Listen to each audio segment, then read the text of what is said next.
Welcome back to the channel. Racer X here, and today I want to give you a quick follow-up on a recent video that I put out about my good buddy Daniel and his Dodge Demon being stolen in broad daylight when he took it in to have it serviced at a dealership. Well, on a Sunday, they showed up middle of the day and took the thing, and I found out a bunch more details on this. The plot really thickens. I think there's a lot of shady stuff happening right now. So today we are going to talk about that, all the stuff I found out about this, and maybe I need you guys' help on this particular car. It is just a really weird deal what happened, so I'm going to give you an update. If you're brand new to my channel, please do me a big gigantic favor. Only 21% of the you folks watching at home are subscribed to my channel, and I know so many of you guys watch my content without subscribing, and it really does help the channel, so I would encourage you to please go ahead and subscribe. You're also welcome to follow me on my Instagram page at RacerXOfficial, and off we go. T-minus 15 seconds.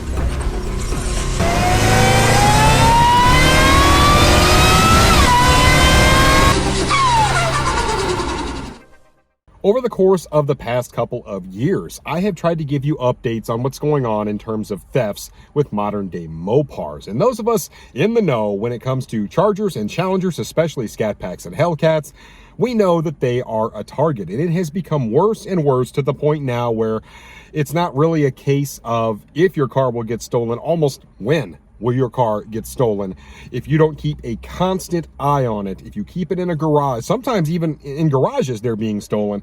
I have talked about this at length. I have heard people tell me that, hey, look, my car was in my garage. They broke my garage and ripped my car out of the garage. It's that bad. That's how bad the thieves want these cars. I don't think I've ever seen anything like this. I mean, car theft has always been an issue, but it is definitely the worst it has ever been. But here's the thing. When you take your $100,000+ limited edition Demon to a dealership, it is then their responsibility to protect your vehicle. I mean, that is just kind of one of those things that goes unsaid, right? If you take your car in for service, the dealership now has the responsibility of protecting your car. And when it comes to a Demon that is irreplaceable, you think they would do some extra things to protect that particular car. I mean, you just don't see them every day. They're very few and far between. They only made them one model year, so it's not like you can order another one.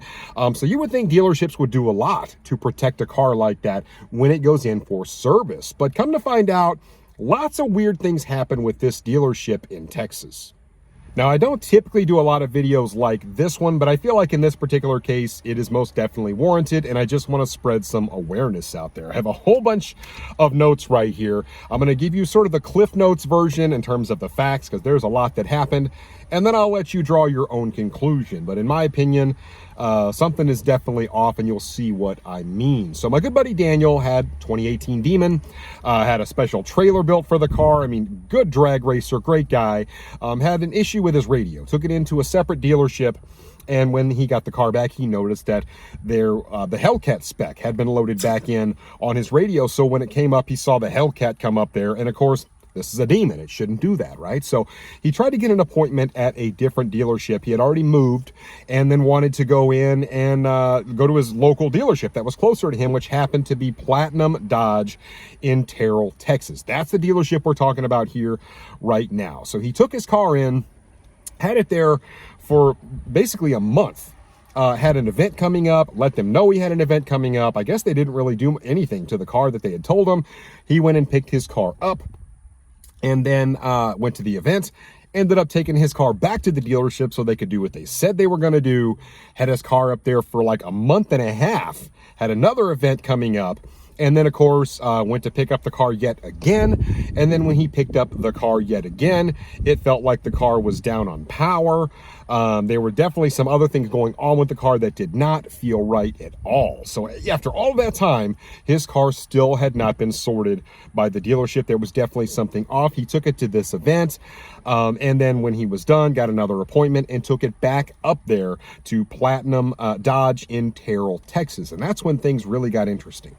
So on November 8th, obviously that is just, a couple of weeks ago, he was called by the dealership and notified that his car had been stolen right off the lot of this dealership. It wasn't parked inside somewhere where it was being kept safe. It was out in this lot. Now, the lot did have kind of a protective gate around it, as most lots do. And that's where things really kind of get a little bit weird. So they not only took his Demon, apparently they also took a TRX and a Trackhawk. So 3 different vehicles all stolen at the same time at 3:20 in the afternoon in broad daylight on a Sunday. So he was notified a couple of days later. But when he actually went up to the dealership to look at the footage, he mentioned to me at length that it looked like the footage had been edited and a lot had been cut out of it. For example, the camera that was looking right at the gates did not show them cutting the lock at all. Somehow that was missing, which seems a little bit weird. So was the lock purposely left off, and then there was no lock left behind for anybody to find either? So one is left to believe that the camera all of a sudden malfunctioned, that was pointing right at the gate where they would have to cut the lock. Not only did they cut the lock open, because obviously all these cars were behind, a gated area, but then they took it with them. And all of that seems a little bit weird, and that's only the beginning of it.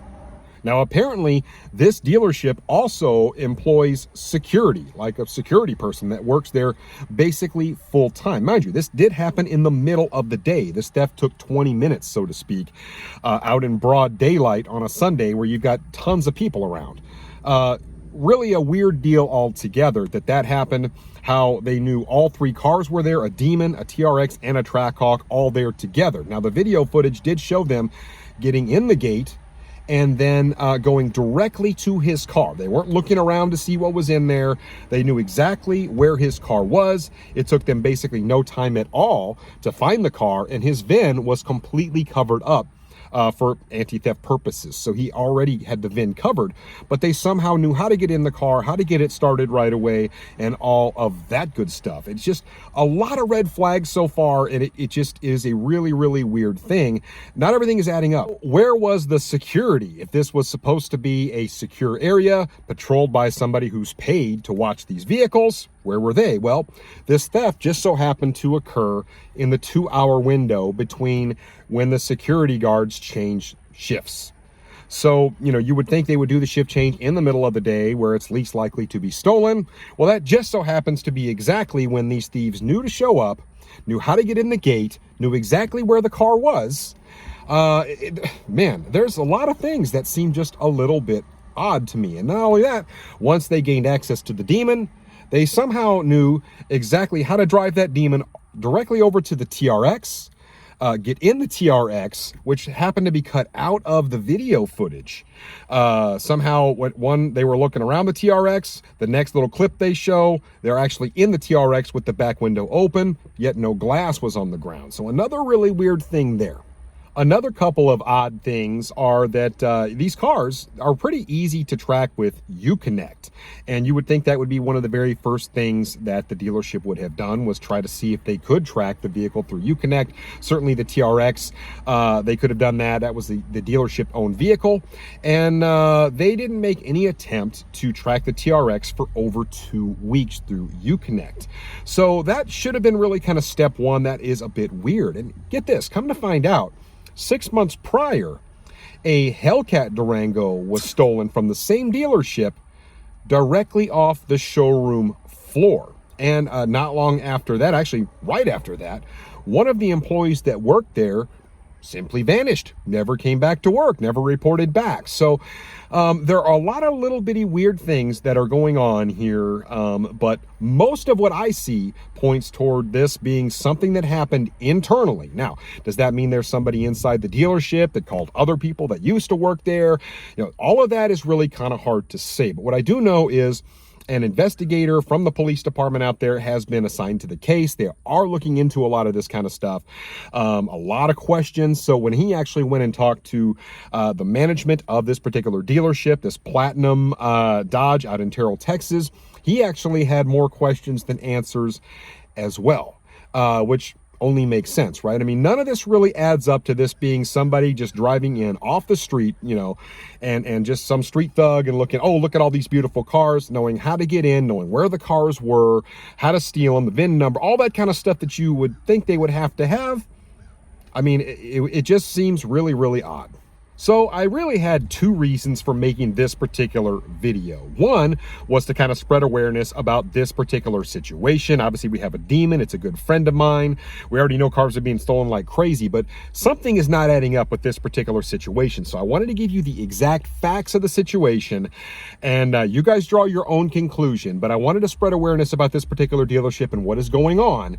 And I really do hope that somehow, some way, we as a car community can come together and help Daniel get his car back. I mentioned before, he's offering a $25,000 reward for the car because he just wants it back so bad. He really misses the car, and he was going to use this car to open up his own business, his own, at the track, and it was going to be very, very cool. I don't want to go into a lot of details about it. He told me about it at length, and it sounded awesome, and the Demon is absolutely the perfect car for what he wanted to do. So man, it's like a double loss in terms of, you know, what he wanted to do there. And then the other piece of it is to help you guys understand that even when you take your car to a dealership, it's not necessarily safe at that dealership. I know when I used to take my Hellcat in, I would only take it to dealerships that I absolutely trusted.